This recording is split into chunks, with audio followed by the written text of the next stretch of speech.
तू मुझे मेरे लक्ष्य से हटा दे इतनी तेरी औकात नहीं।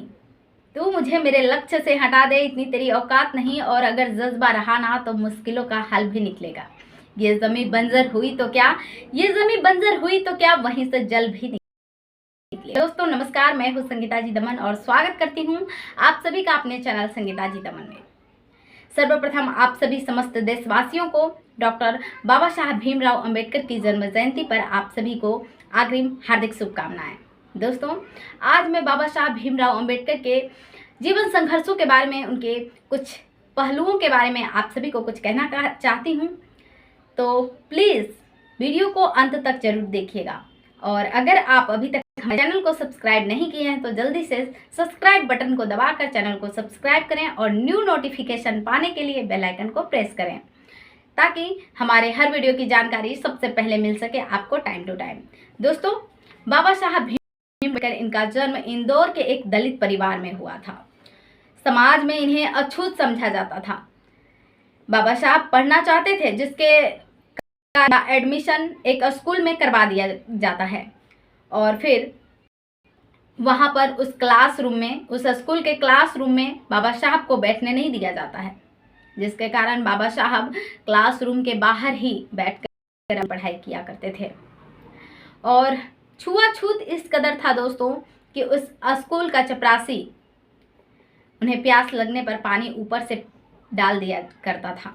अगर चपरासी उस दिन किसी नहीं आता था तो उस दिन बाबा साहब को ऐसे ही प्यासे रह जाना पड़ता था। दोस्तों क्या गुजरती होगी इनके दिल पर, क्या कभी किसी ने सोचा है? दोस्तों बचपन से ही इनका मुसीबतों से पड़ा है पाला, बचपन से ही इनका मुसीबतों से पड़ा है पाला, क्योंकि छुआछूत और जातिवाद का था समाज में बोलबाला। लेकिन ये अपनी सहनशीलता और दृढ़ संकल्प के साथ पढ़ते रहे, क्योंकि बाबा साहब जानते थे शिक्षा में ही वो शक्ति है जो इतिहास को बदल सकती है। और इसी सोच के साथ इन्होंने कई डिग्रियां हासिल की।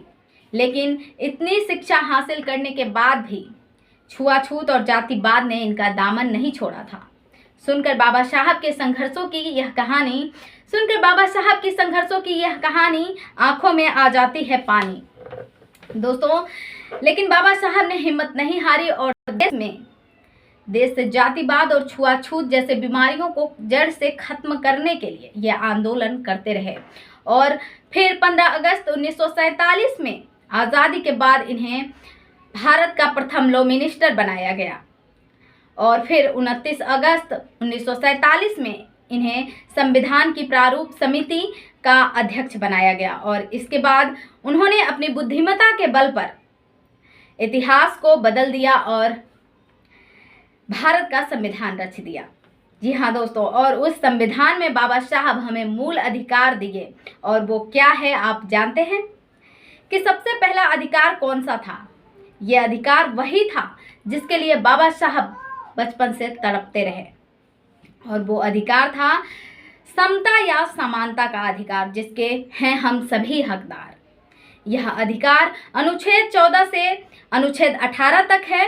इस अधिकार के तहत सभी नागरिकों के लिए एक समान कानून होगा। धर्म, नस्ल, जाति, लिंग और जन्म स्थान के आधार पर कोई भेदभाव नहीं होगा।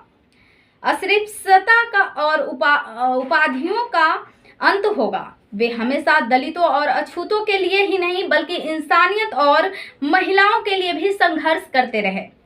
उन्होंने अपनी सहनशीलता और दृढ़ संकल्प शक्ति से कामयाबी के उस शिखर को लिखा जिसे कोई छू नहीं सकता था। बाबा साहब को किताबें लिखने और पढ़ने का बहुत शौक था। उनकी 2 किताबें हैं, द प्रॉब्लम और उनका दूसरा किताब है the evolution of financial in British India के आधार पर ही रिजर्व बैंक ऑफ इंडिया की स्थापना की गई। अपने अच्छे काम और देश के लिए बहुत कुछ करने के लिए उन्हें सन 1990 में देश के सबसे बड़े सम्मान भारत रत्न से नवाजा गया। और अंत में मैं अपने वाणी को विराम देते हुए कहना चाहूँगी कि हम सभी को बाबा साहब के आदर्शों पर चलना चाहिए और मुसीबतों से कभी भी नहीं घबराना चाहिए। जी हाँ दोस्तों, उम्मीद करती हूँ कि आप सभी को आज का वीडियो पसंद आया होगा, तो प्लीज़ इसे लाइक शेयर सब्सक्राइब जरूर कीजिए। जल्द ही मिलते हैं नेक्स्ट मोटिवेशनल वीडियो के साथ। तब तक के लिए आप सभी को जय भारत जय संविधान। नमस्कार।